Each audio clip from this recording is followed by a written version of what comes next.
right, hello Mr. Pileggi's math classes.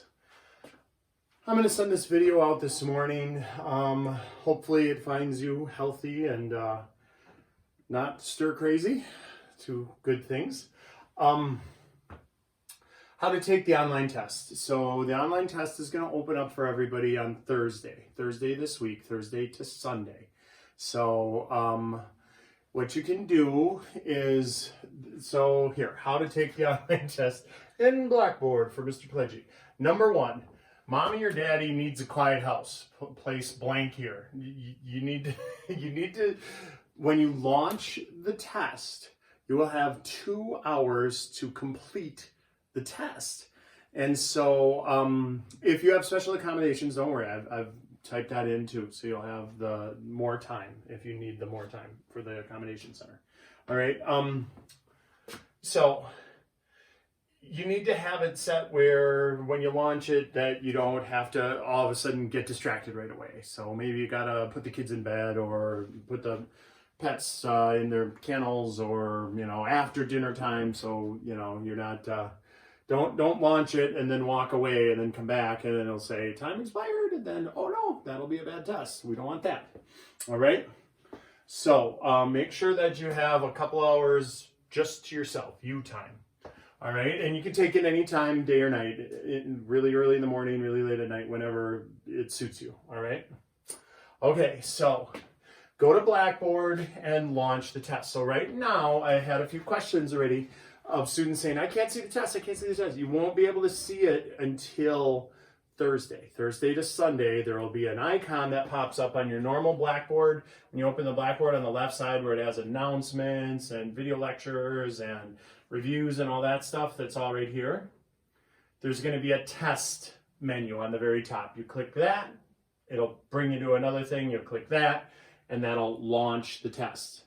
And so after you launch the test, the very first thing it's going to say is open the PDF. So in the instructions, I put a PDF version, so everybody should be able to open it. That should be universal, no matter what your technology you're using.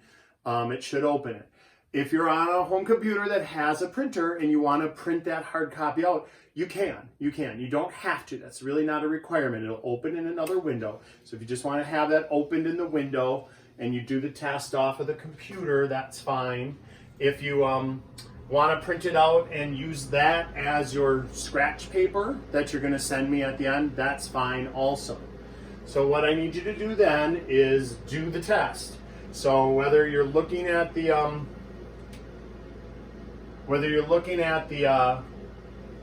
just looking at it on the computer and working on your scratch paper, each problem. And then I also need you to put the answers into the Blackboard blanks.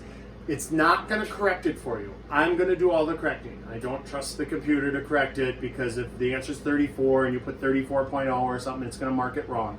So don't expect immediate results. I'll get them graded pretty quickly, and I'll get them into the grade program that we use. So for 200 students, I'll grade them and then put them into the My Math Lab scores, so you'll still be able to see them in the same spot that your grade has been all semester. For Connect Math students, 110 students, they'll be in Connect Math. I'll enter those into Connect Math for you.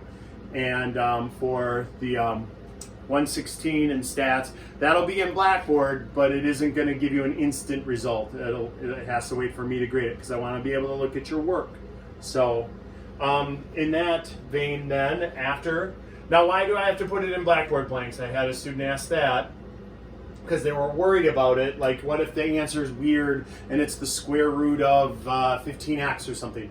Well, then one of two things. You can either write the square root, like type the square root and then parentheses, 15x and parentheses, that's fine. Or if you can't figure out how to get it in the blank, just write in that blank for me, C scratch paper. And when you send me your scratch paper, then I will look for the answer on your scratch paper and not in online. All right? So I don't want you spending a ton of time. If you can't figure out how to get the answer because it's complicated to type in there how you want it to, just put C scratch paper on that, and I'll check that off your scratch paper. All right? Which means I need your scratch paper. So when you're all done with the test, take a picture or scan. Some of you have scanners at home. You know, your printers double as a scanner. Scan it in or take a pic and then send it to my email. Same email address that this message came out to. All right? And then also that'll be a way for me to know to go and check for your completed test. All right? So why do I have to have you put them in the blanks in Blackboard? That's for the timer. So you have a 2-hour time limit on the test. Otherwise, it kind of invalidates the test if I just send it to you and you have like a week to do it, you know? And so it's supposed to be evaluation of your knowledge. And so now, in that vein, that means I need you to prep for this test. Maybe not as hard as if it were no notes at all, but yeah, you can have your notes and your review out, that's fine. You're taking the test. 2 hours is still gonna go by pretty quickly if you're unfamiliar with any of the material.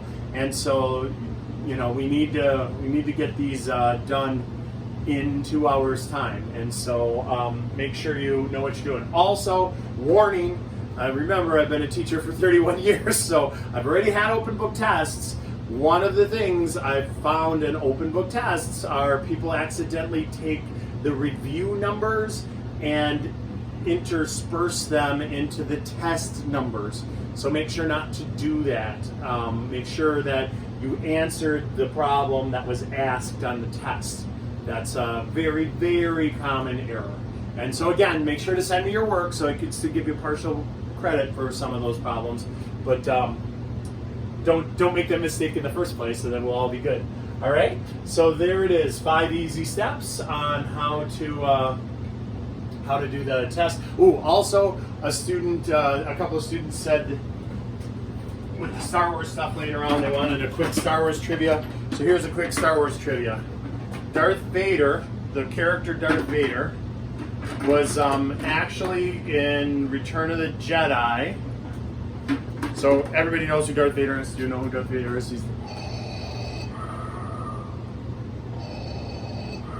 He makes the breathy sound. This is like the deluxe helmet thing that I got for, I think Christmas or something. So anyway, Darth Vader was actually the combination of 5 different actors in Return of the Jedi. He, well, I don't know if 5, 4 for sure. Ben Burt made the scuba mask sound. That's the breathing. Here, I'll do the breathing one more time because that's cool. And then Sebastian Shaw in Return of the Jedi was the actor when they took off the helmet. David Prowse is the bodybuilder that was normally Darth Vader walking around in all the movies, in the old movies. James Earl Jones did the voice, and there was a stunt sword fighter named Bob Anderson that shot the scenes that were with the lightsaber fights. So that was 5 different people responsible for the character of Darth Vader in just one movie, in just Return of the Jedi. So that's your Star Wars trivia tidbit. I'll throw those in once in a while on the video notes, just so you watch them. It'll always be at the end. And that won't be on the test. Don't worry about any of the Star Wars trivia. That won't make the test at all.